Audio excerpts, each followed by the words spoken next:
Bonjour les étudiants, ici Père Stéphane Bigam et nous voulons continuer et notre étude de l'histoire de l'icône et même cette session va terminer notre étude dans le module numéro 1, l'histoire de l'icône.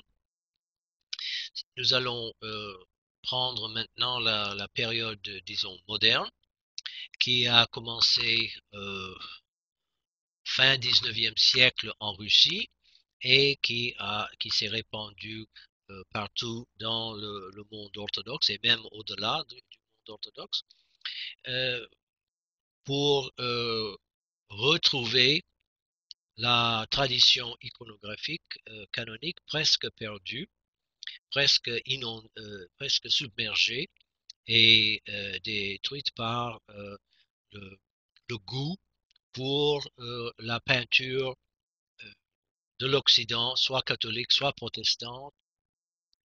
Et bon, alors, comment est-ce que ce mouvement a commencé?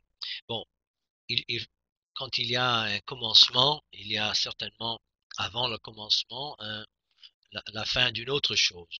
Alors, nous avons vu dans la session précédente comment partout dans le monde orthodoxe, soit en Russie, en, dans les pays grecophones, hellénophones, parmi les Slaves du Sud, les Bulgares, les Serbes, et aussi en Roumanie, dans les pays orthodoxes arabophones. Alors partout, les, les, les peintres, parfois on hésite à dire iconographes, certainement les peintres orthodoxes, euh, voulant, selon ce qu'ils pensaient, selon ce qu'ils croyaient, ils voulaient à tout prix préserver la tradition. Ils étaient tous orthodoxes, oui, et ils voulaient vivre selon la tradition. Le seul problème, c'est qu'ils ils ont inconsciemment, ils ont absorbé euh, non seulement les principes, la vision de l'art venant de l'Occident, mais aussi les techniques. La peinture en huile, d'autres et de nouvelles formes un peu bizarres. Tout ça a, avait libre cours pendant cette période des 3 siècles qui précède notre période du renouveau, le fin 19e siècle, début et le 20e siècle. Fin 19e siècle et 20e siècle. Alors ce mouvement du renouveau, la redécouverte de l'antique tradition iconographique a commencé en Russie euh, dans la deuxième moitié du 19e siècle, quand il y a, comme partout en Europe, il y avait le mouvement romantique. Et un aspect de ce mouvement romantique était de chercher dans le passé lointain des exemples, des modèles. Il y avait un renouveau pour l'histoire dans tous les pays. Et euh, c'était aussi en Russie parce que l'aristocratie russe vivait selon le, oui, tout le monde parlait français, et ils vivaient, les aristocrates russes, selon les, la culture occidentale, soit française pour la plupart, aussi allemande. Alors ils étaient ouverts à ces courants culturels et de pensée. Alors certaines personnes euh, ont commencé à s'intéresser à l'histoire de la Russie ancienne, avant Pierre le Grand et même du Moyen Âge. Ils s'intéressaient beaucoup aux vieilles chroniques que les auteurs ont écrits pendant cette période, commençant avec Kiev et le baptême de Saint Vladimir et son peuple et euh, la, la destruction de Kiev par les Mongols et toute cette histoire ancienne. Alors, on a commencé à relire les chroniques et faire des études sur l'histoire ancienne de la Russie. Alors cet intérêt pour l'Antiquité, dans le cas russe, s'est manifesté par l'Antiquité, les siècles avant Pierre le Grand et avant la période, disons, moderne. Et bon, alors ils ont commencé à lire et étudier les chroniques. Bon, non seulement la question d'histoire et uniquement d'histoire, mais ils savaient aussi que bon, il y avait des icônes très anciennes et beaucoup plus anciennes que les icônes ou les images qu'ils voyaient dans leurs églises ou les musées.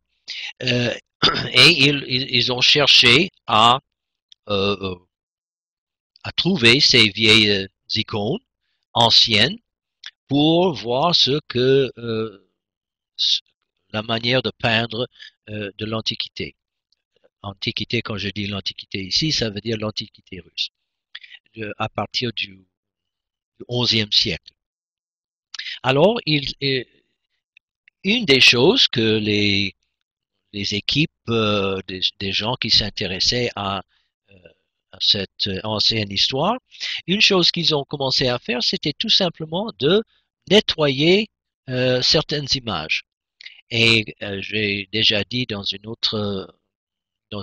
autre session que la plupart des gens pensaient que une icône devrait être obscure, être noire, assombrée, de couleur très sombre, sinon pas noire, parce que c'était comme ça dans les églises. Mais pourquoi est-ce que les murs et les icônes portables étaient couverts, étaient noirs comme ça ou très obscurs? Parce que pendant des siècles, les cierges brûlaient et il y avait tout simplement une accumulation de suie, d'autres saletés sur les murs et les couleurs vives qui étaient en dessous euh, étaient, ne se voyaient pas. Alors certaines personnes ont décidé, bon, comment est-ce qu'on peut renouveler et trouver les anciennes icônes? Alors on va essayer de tout simplement les nettoyer avec un peu de savon.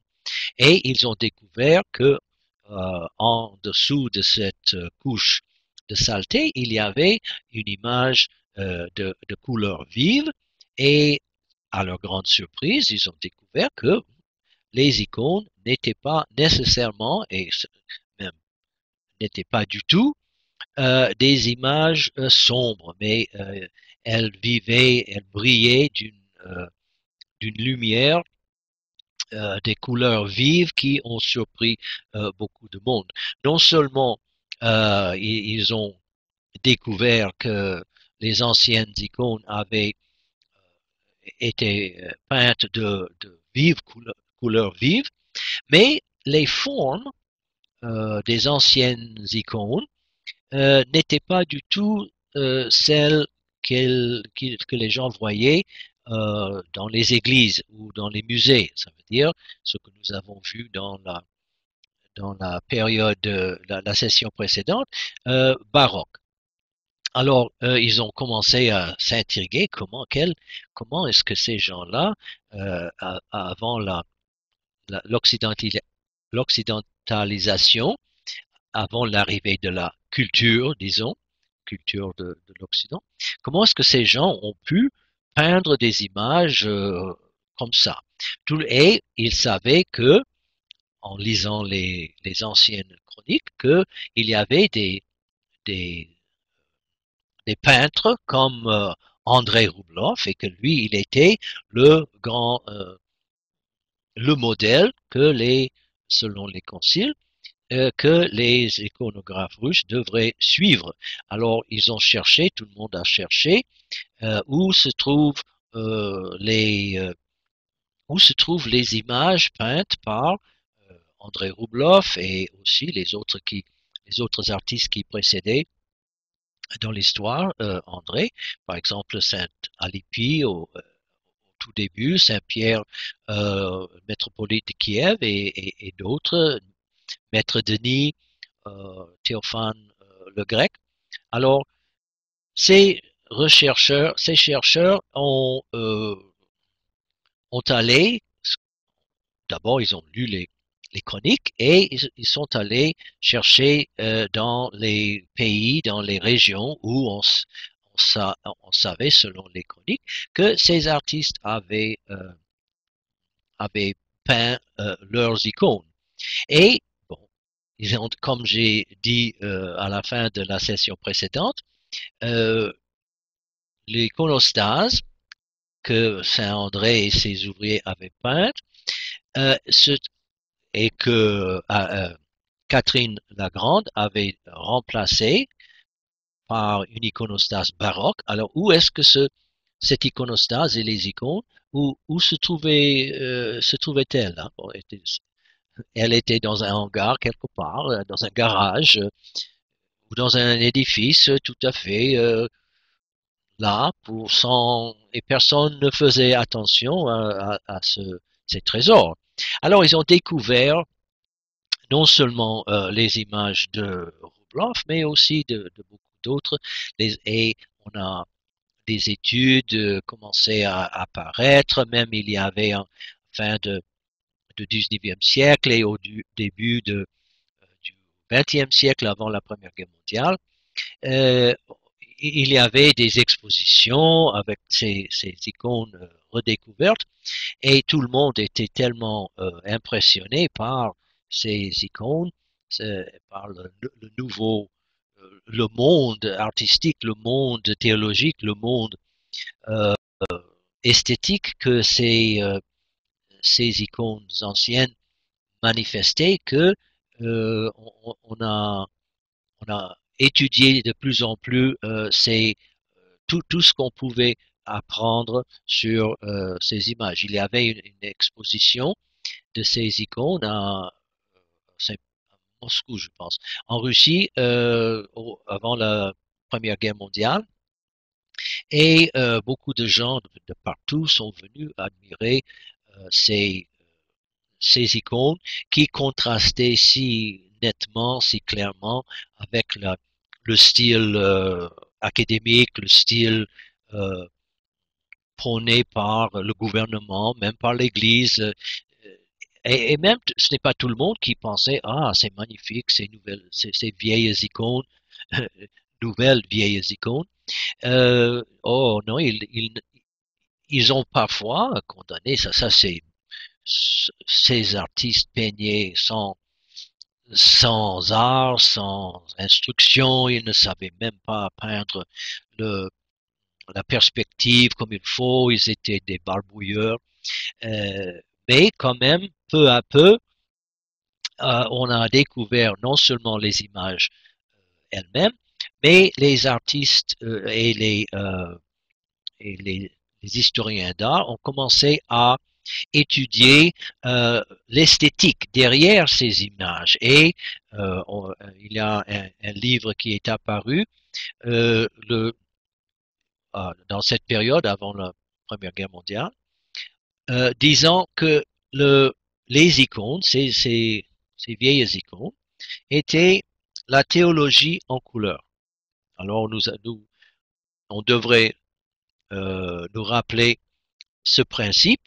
Théologie en couleur, ça veut dire que l'Église, depuis presque dès le début, on ne sait pas exactement à quelle date et en quel lieu, les chrétiens ont commencé à peindre ou dessiner leur foi en images, mais depuis très tôt, les chrétiens ont proclamé leur foi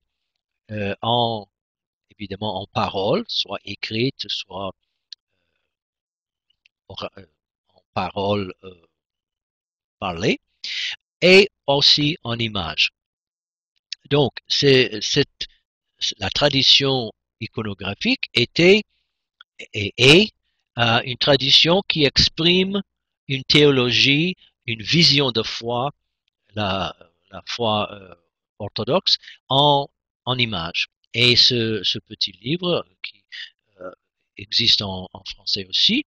Bon, il a écrit en russe, je pense, l'auteur, mais ça existe et on peut lire ce- ce- leur évaluation de cet auteur, son évaluation de cette iconographie ancienne et très vite, ils ont compris, tout le monde a compris que c'était une découverte très importante pour la préservation de la tradition iconographique et que ce qu'ils voyaient dans les églises était un produit presque ni figue ni expression ni ni viande ni poisson. Entre les deux, l'iconographie traditionnelle, canonique, et les images et l'art de l'Occident, et que de plus en plus cette nouvelle évaluation de l'ancienne iconographie russe a pénétré dans beaucoup de couches de la société, mais pas sans résistance. Il y a beaucoup de gens pensaient que les icônes, les images de baroque, ça c'était vraiment la vraie iconographie et ils ne voulaient pas. Et même aujourd'hui, il y a un courant euh, qui d'orthodoxes qui n'aiment pas tellement les les anciennes icônes, mais préfèrent toujours le style baroque, disons, de cette période que je désigne comme période de décadente. Alors, qu'est-ce qui est arrivé? Bon, la Première Guerre mondiale arrive et la révolution bolchevique. Et bon, alors, tout intérêt pour les icônes anciennes, au moins en Russie, en Union soviétique, sauf parmi les historiens de l'art qui voulaient étudier quelque chose de vieux, ça a continué et intéressamment, les soviétiques ont produit, tout au long de la période soviétique, ont produit de livres très bien faits sur l'analyse des anciennes icônes. Mais évidemment, pas pour exprimer la foi, mais pour comme une curiosité de l'histoire qui faisait partie de l'Antiquité russe. Et il faut, si on veut connaître, euh, si on veut être historien de l'art, il faut connaître tout ça. Donc, ils ont étudié ça et publié de très beaux livres. Mais l'intérêt principal pour le renouveau, ce qui avait commencé avant la Révolution, est allé en Occident. Alors, après la Révolution, beaucoup de Russes intellectuels, la haute société, après la défaite de l'armée blanche, sont allés en Europe, principalement à Paris. Et mais pas seulement à Paris, partout en Occident, mais principalement à Paris.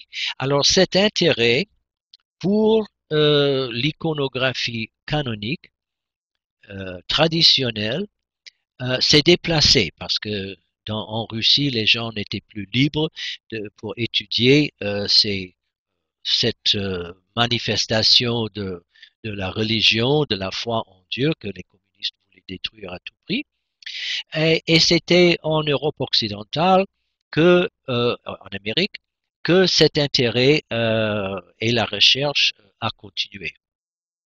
Donc, nous avons ce qu'on peut, certains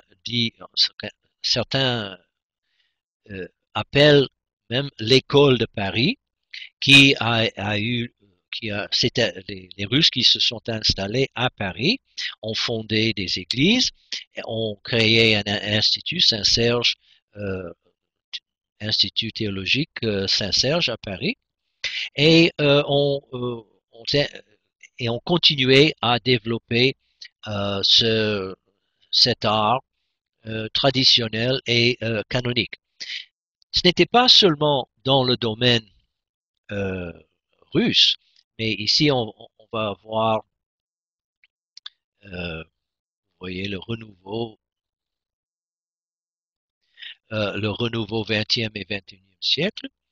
Euh, alors, nous avons ici une image et on peut dire que presque en même temps que ce renouveau à Paris après la révolution bolchevique, euh, dans le monde grec, il y avait un homme qui s'appelait Photios Kontoglou, un artiste grec, et lui, il a commencé à redécouvrir la peinture byzantine.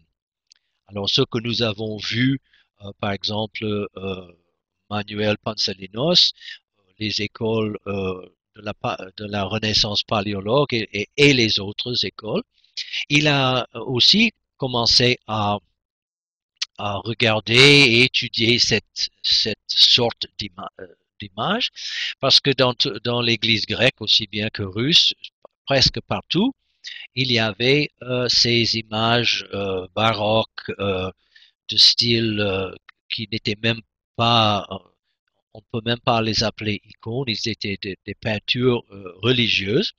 Et lui, il a au début du siècle, du XXe siècle, Photios Kontoglou a commencé à faire la même sorte de recherche que recherche non seulement intellectuelle, mais aussi de la peinture, parce qu'il était peintre. La même recherche pour une iconographie authentique. Il savait très bien que ce qu'il voyait dans les églises n'était pas exactement le, vraie tradition iconographique. Alors lui, il a eu le même problème que les chercheurs russes au début. Ce n'était pas du tout tous les Grecs qui automatiquement, immédiatement, oh oui, oui, oui, nous avons délaissé notre tradition. Vous voyez ici derrière lui une image Saint Jean-Baptiste, je pense, ou peut-être un ange. Euh, ce n'est pas tout le monde qui était d'accord avec lui, et il a passé beaucoup de temps seul ou avec certains collègues ou apprentis qui voyaient les choses de ce point de vue et qui voulaient euh, continuer à promouvoir la redécouverte de l'iconographie canonique byzantine dans le domaine grec. Et il est mort, je pense, vers les années 50, 60. Mais il a formé beaucoup d'apprentis, beaucoup de gens ont, euh, ont été d'accord avec lui et voulaient étudier avec lui. Voilà un portrait de lui que peint. Mais Photios Kontoglou, c'est un nom à retenir à cause de son importance dans le renouveau, mais dans le monde grec. Et un peu indépendamment de ce qui se passait euh, en, euh, en Russie et ensuite en Europe occidentale.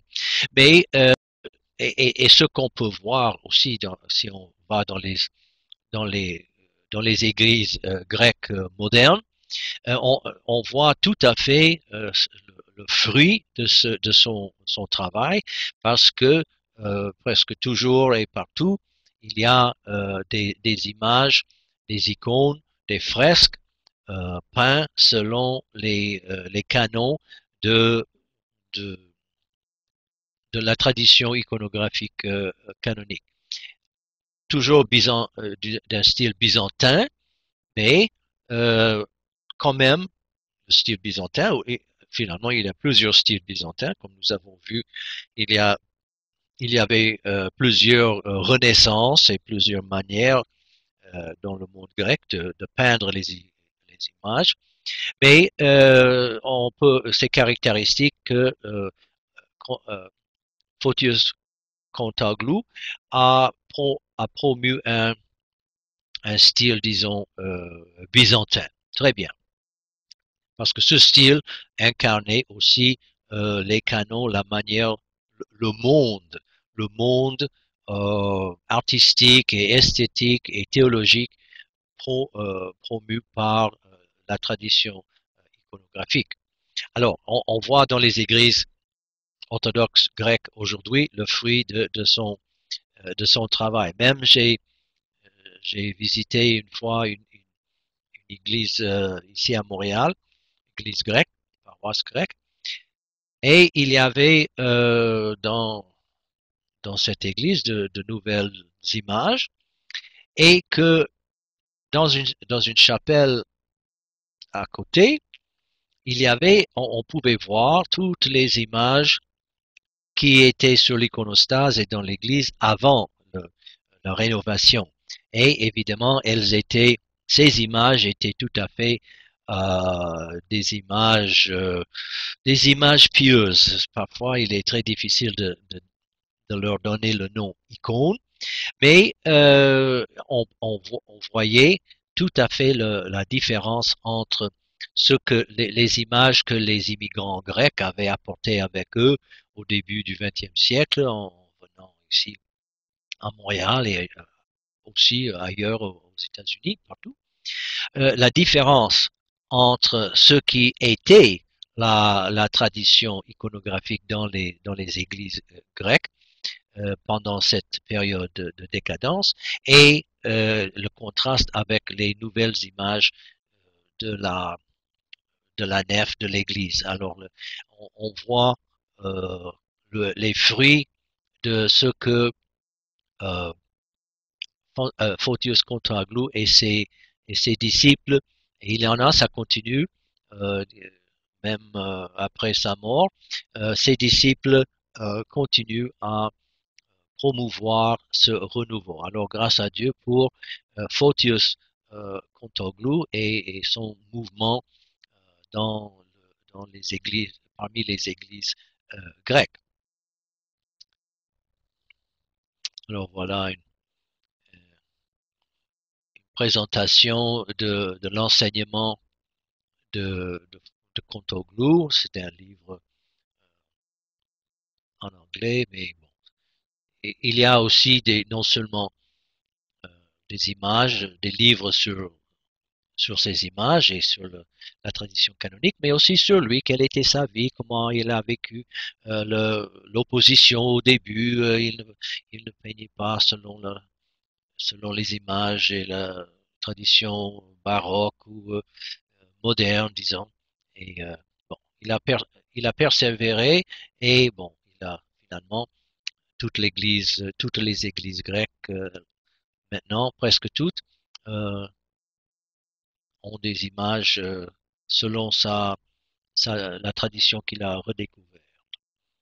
Alors, ça c'était dans le monde grec et probablement peut-être un peu avant le mouvement que nous voyons qui est associé au nom de Léonid Ouspensky, évidemment un russe. C'était, comme on voit, il est né en 1902, avant la Révolution, mais il a dû quitter la Russie à la Révolution et il a apporté avec lui un intérêt pour le renouveau de l'iconographie traditionnelle. Il est allé à Paris et il a vécu toute sa vie d'adulte, presque toutes ses années actives à Paris et il était iconographe.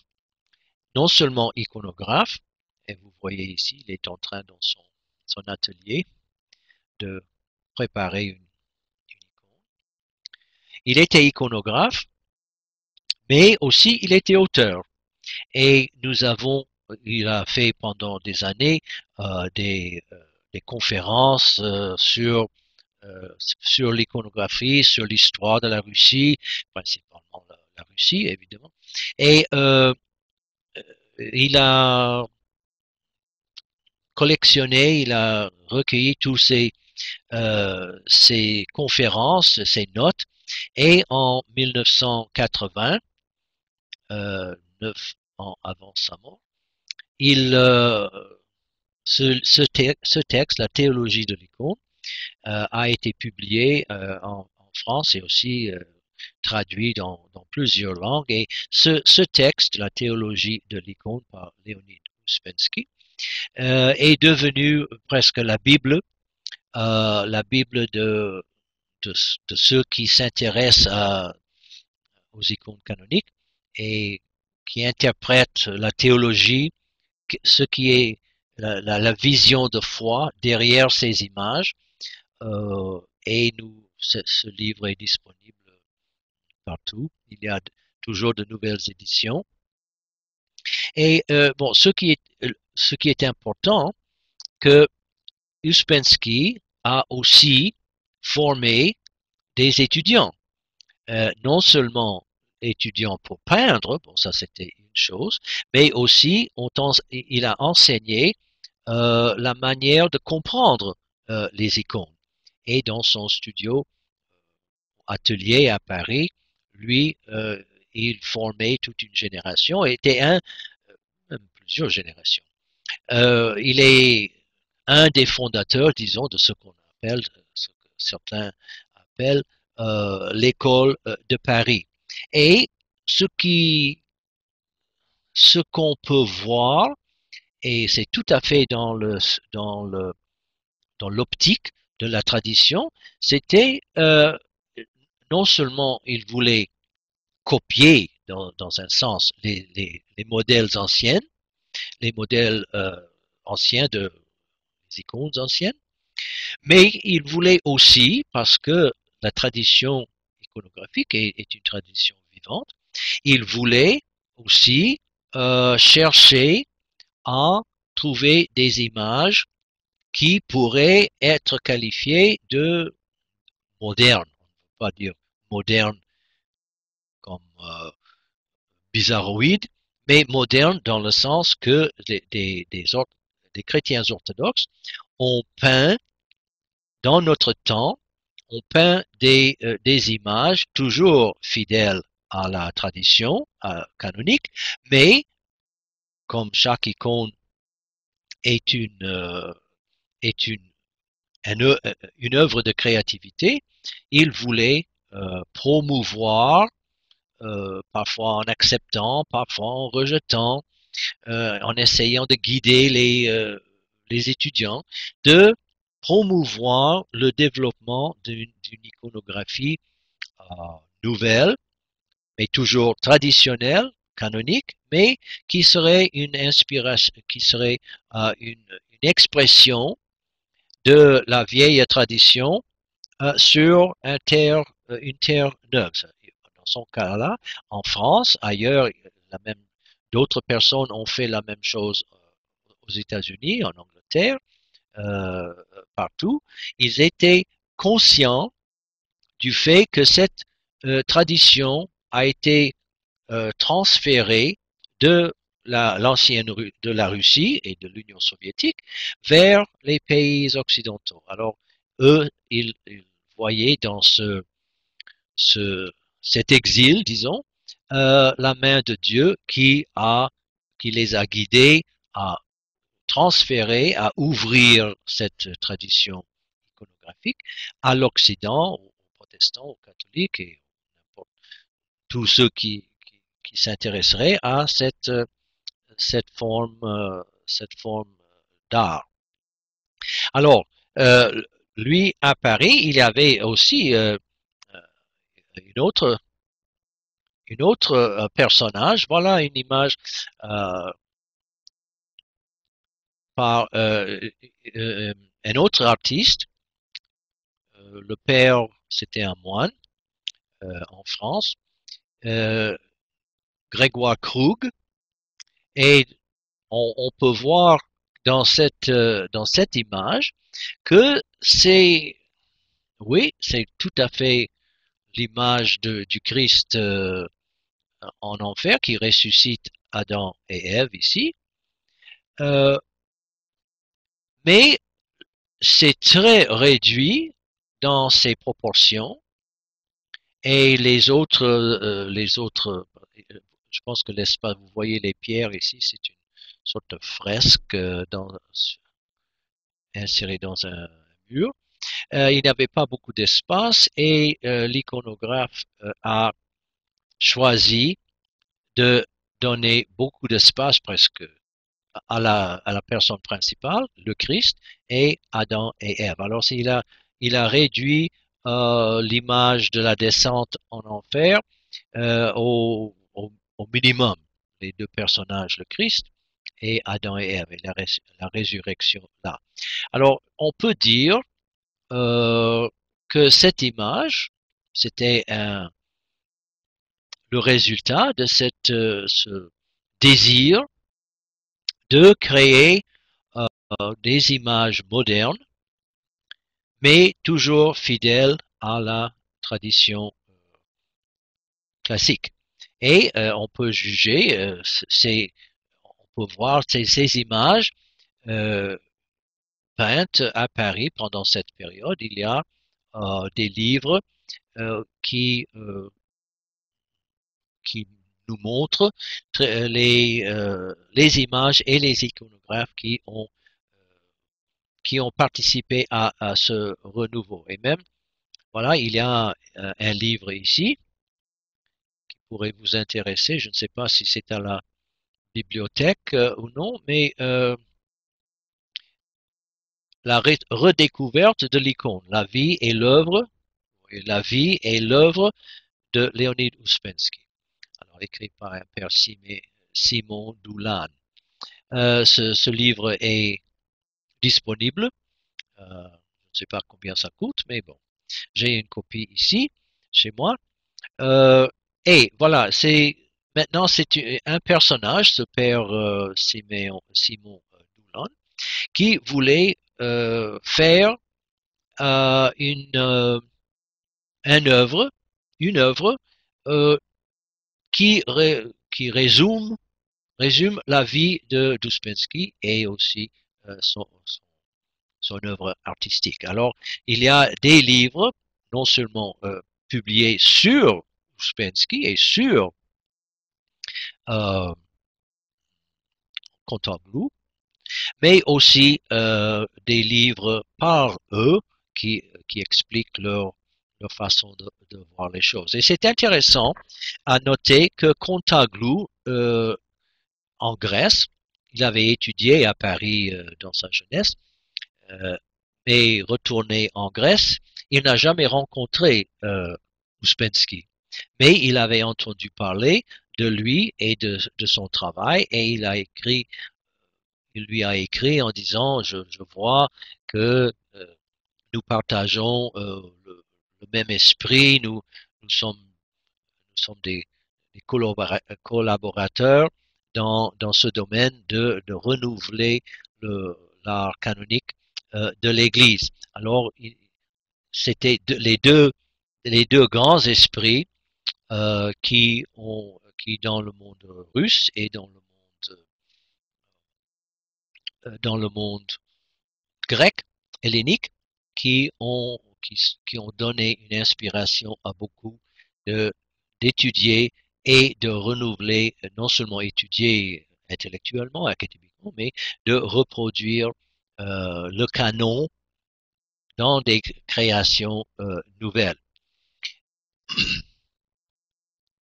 Voilà, nous avons une autre image d'Ouspensky, le message de l'Église orthodoxe russe, un dossier euh, sur Léonid Ouspensky, théologien de l'icône, et il est encore il faisait aussi des sculptures bas-relief, plusieurs croix, vous voyez ici, il est en train de sculpter une croix pour le cimetière russe à Paris. Et beaucoup, on peut aller à ce cimetière et voir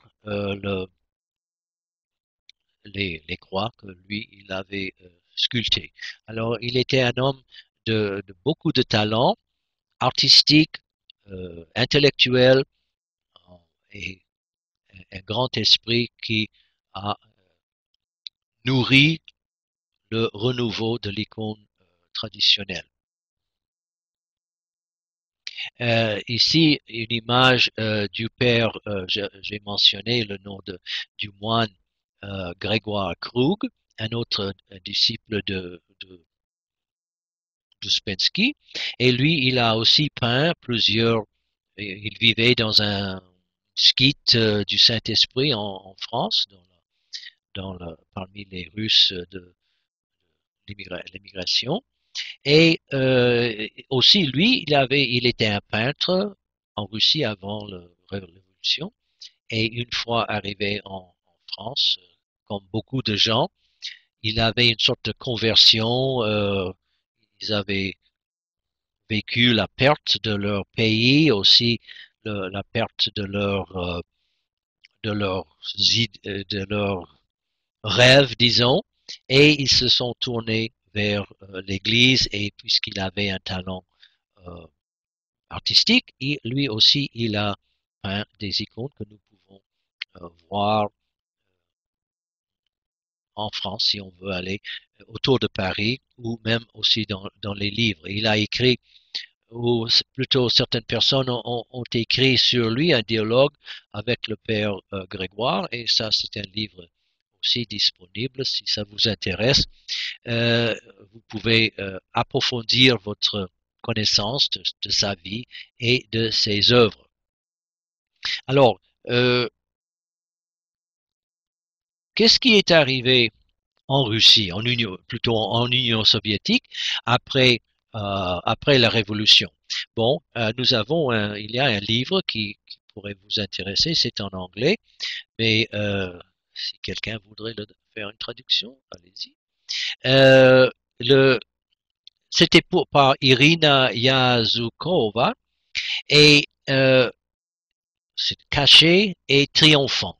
Alors, ceux qui étaient intéressés par l'iconographie ancienne, avant la Révolution, devaient soit aller en Europe ou en Amérique, ou aller en underground pour, pour ne pas être persécutés par les autorités.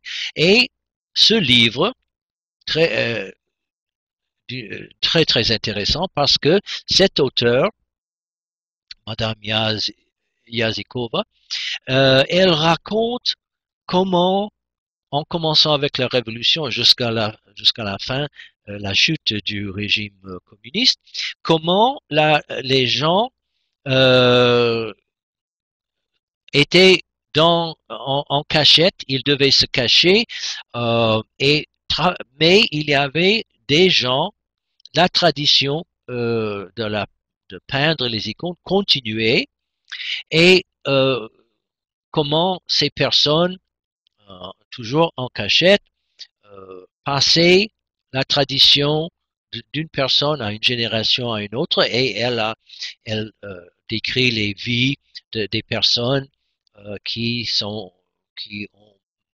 continué, qui ont préservé la tradition iconographique en Union soviétique, jusqu'au moment où ils pouvaient sortir de leur tanière et ouvertement recommencer à peindre les icônes selon la tradition canonique, et de continuer à promouvoir cette tradition traditionnelle. Pas toujours encore sans opposition, mais on voit très clairement comment ceux qui étaient fidèles euh, à la tradition pouvaient vivre clandestinement, mais quand même euh, ils ont ils ont pu préserver et euh, transmettre cette tradition de personne en personne, cachée dans une maison, donner des icônes nouvellement peintes, cachées dans une valise, transportées comme marchandises, mais une histoire de la préservation de la tradition très très intéressant. Alors, si vous lisez l'anglais, ce livre est certainement à noter. Alors, non seulement en Europe occidentale, en Amérique, dans le monde, disons, libre, mais aussi en Union soviétique, malgré la persécution du gouvernement, tout toute cette tradition s'est perpétuée et on peut dire même dans les pays communistes autres que la Russie, la Bulgarie, Serbie, la Roumanie, etc., dans ces pays, il y avait aussi des gens qui, clandestinement, ont pu continuer à renouveler l'iconographie traditionnelle dans leur pays. Alors, qu'est-ce qu'on peut dire euh, pour ce qui se passe aujourd'hui? Nous sommes euh, nous sommes les héritiers de presque un siècle, plus d'un siècle de recherche, de redécouverte. Et je ne sais pas si vous avez noté, mais on voit les icônes partout, même dans les endroits les plus étranges. Et c'est certainement une mode maintenant. Il y a toujours des expositions d'icônes en Amérique ici, au Canada, en Europe. Il y a de nouveaux livres, des livres ne cessent de sortir sur les peintres de l'Antiquité, de l'histoire, André Roublev ou les autres, telle ou telle période, telle ou telle école, Novgorod, les images de Novgorod sont très connues. Alors, ces livres ne cessent d'apparaître et il y a des études toujours plus approfondies qui apparaissent, qui manifestent l'intérêt et l'intérêt du public pour cette image qui est bizarre. Il faut le dire pour la plupart des gens, il y a quelque chose qui intrigue, mais qui en même temps on ne sait pas exactement quoi penser de euh, de cet art parce que ce n'est pas du tout contemporain, abstrait ou cubiste ou les autres grands courants de l'art moderne. Quand même, il y a une fascination pour cet art dans notre société qui, à plusieurs égards, a perdu tout sens euh, de, de foi, de la religion, de spiritualité, du christianisme.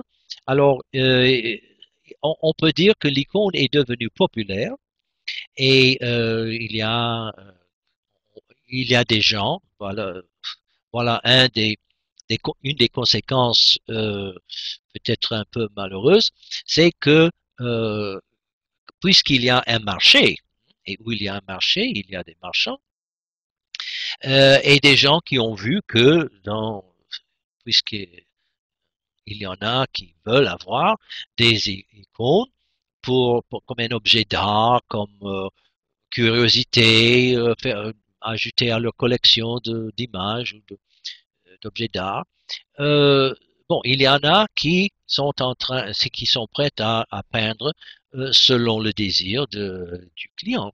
Et même, on peut trouver, si on cherche sur Google, icônes modernes, disons, on va voir toutes sortes de choses. Il y a même des icônes, disons, icônes, entre guillemets, de Gandhi. Gandhi n'était même pas un chrétien, mais ça va. Quelqu'un voulait avoir une icône de Gandhi. Alors ça existe, on peut le voir à la icône de Gandhi. Mettez icône de Gandhi dans Google et vous allez voir. Évidemment, Gandhi était un personnage, un homme noble et hautement digne, mais il n'était pas chrétien. Il avait décidé de ne pas être chrétien. Il a dit parce qu'il n'a jamais rencontré un vrai chrétien. Quel jugement sur nous les chrétiens. Mais le mettre en icône, bon, ça c'est un peu fort. Et aussi la même chose pour Martin Luther King. Il était chrétien baptiste, je ne sais pas s'il voudrait se voir en image, mais il y a aussi le Christ peint en druide, il y a le Christ peint comme la mère de Dieu en japonais, en chinois, toutes sortes de choses. Si on veut, si on veut une icône de n'importe qui, de n'importe quel sujet, on peut trouver quelqu'un qui est prêt à peindre cette image pour vous, pour un certain, pour un certain prix. Un autre aspect de cette popularité, c'est que les catholiques et les protestants s'intéressent beaucoup à cette forme d'image, et il y a des iconographes protestants et catholiques qui peignent des images. On peut dire que parfois l'imagination de l'iconographe prend le dessus sur la tradition elle-même, et parfois on voit des images assez bizarres peintes par des catholiques ou des protestants, et parfois on voit de très belles et de très canoniques icônes peintes par eux. La question est même, il y a certains dans un livre, dans le livre sur l'art roman dont je vous ai parlé 2 ou 3 fois, et que vous pouvez avoir gratuitement si vous voulez, faites-moi signe. Et j'ai écrit un article. Est-ce que l'icône, puisque c'est populaire et les catholiques et les protestants s'intéressent à l'iconographie, est-ce que l'icône est est un signe de division ou d'unité parmi les chrétiens?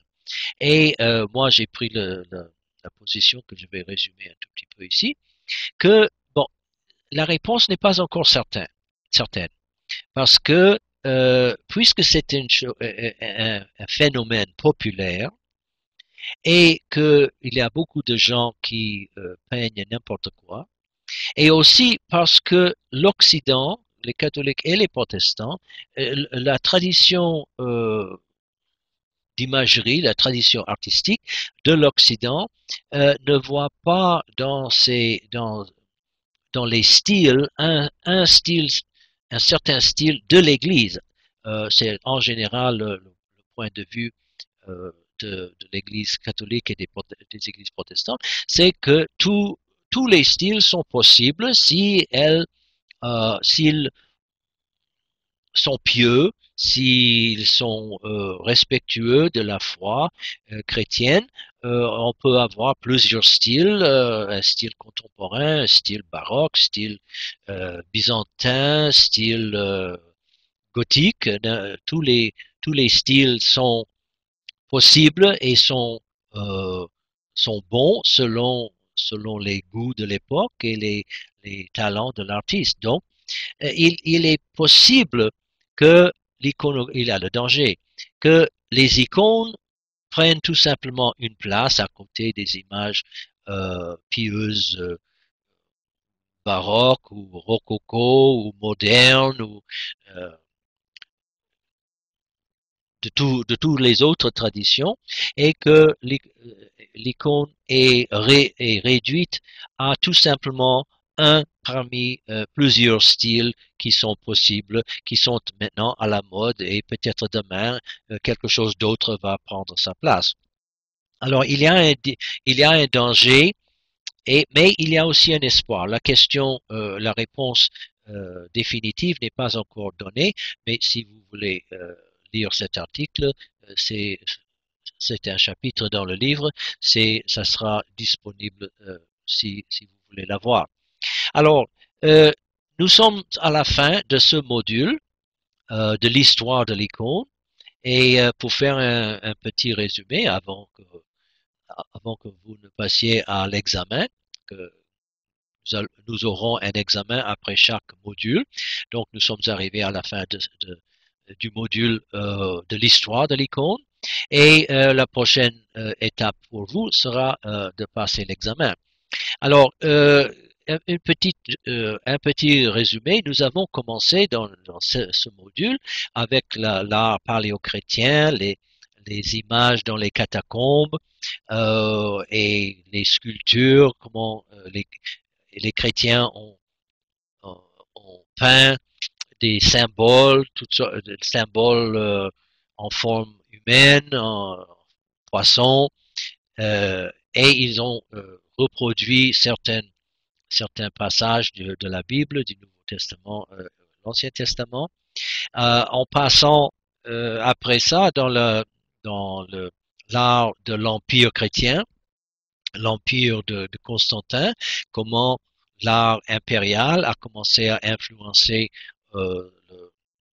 les artistes et les images, et comment les artistes ont incorporé certains éléments de l'art impérial, comment le développement aussi, selon les controverses théologiques, comment c'est les dogmes le langage des dogmes développés par contre Arius et d'autres courants hétérodoxes à l'époque, comment ces disputes théologiques ont influencé le courant artistique, et en passant ensuite à la période iconoclaste et les arguments. Nous avons parlé des arguments des iconoclastes contre l'existence et la vénération des images, et nous avons donné aussi les réponses des orthodoxes et le concile de Nicée II, 787, comment ce concile a définitivement rejeté théologiquement l'iconoclasme. Bon, après l'iconoclasme, le triomphe de l'orthodoxie en 843, qui a commencé là la période post-iconoclaste et classique, et dans cette période, l'Église a fixé les images canoniques que nous voyons même aujourd'hui, et tout ce trésor a été passé à Kiev dans les missions nordiques parmi les Slaves, et que comment l'Église ukrainienne autour de Kiev, ensuite russe, ont développé son propre style, ses propres images. Nous avons vu aussi les écoles classiques, canoniques dans le monde grec, comme Athos, Manuel Pansalinos, les trois grands maîtres de l'iconographie russe, Théophane le Grec, Saint André l'iconographe, et Maître Denis. Comment, après la période classique, le siècle de transition, le XVIe siècle à Moscou, où il y avait l'apparition des images très très complexes et baroques, influencées par l'Occident, et des controverses aussi autour de l'image de Dieu le Père. Est-ce que c'est permis ou pas? Est-ce que cette image est permise ou non? Ensuite, nous avons passé à la période de décadence, le déclin, presque la destruction de la tradition iconographique. Et ensuite, ce que nous avons fait dans cette session, le renouveau de la tradition, la redécouverte de l'icône classique canonique est représentée par deux grandes figures, Photios Kontoglou et Leonid Ouspensky, et aussi comment nous aujourd'hui, toujours, nous vivons dans ce renouveau, dans la redécouverte. Ça continue même aujourd'hui, et nous espérons que tous les orthodoxes, et même on peut espérer les catholiques et les protestants, vont réabsorber la théologie, la vision de foi de la foi orthodoxe. Et dans ce cas, quand je dis orthodoxe, je veux dire la vision de foi établie, développée par l'Occident grec, l'Occident latin et l'Orient grec pendant le premier millénaire de notre temps. Alors, si nous pouvons, à travers l'icône, retrouver cette foi commune que nous avons prêché ensemble, l'Occident et l'Orient, ça serait une grande affaire et il faut toujours remercier Dieu pour cette grande grâce. Alors, je vous dis au revoir pour ce module. Vous pouvez maintenant passer à l'examen. Au revoir et à bientôt.